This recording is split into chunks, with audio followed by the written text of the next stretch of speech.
اگر ایک باپ 7 بچوں میں سے صرف ایک کی دیکھ بھال کا ذمہ لے اور کہے کہ باقی 6 بچے محلے والوں کی ذمہ داری ہے، وہ جو چاہیں کریں، میرا کوئی سروکار نہیں، تو لازمی ہے اس کو کوئی اچھا باپ نہیں کہے گا۔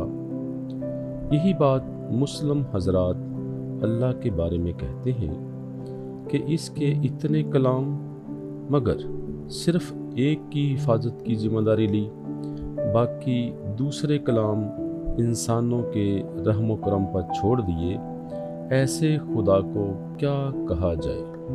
بہتر نتیجہ کے لیے اپنی رائے ضرور دیں۔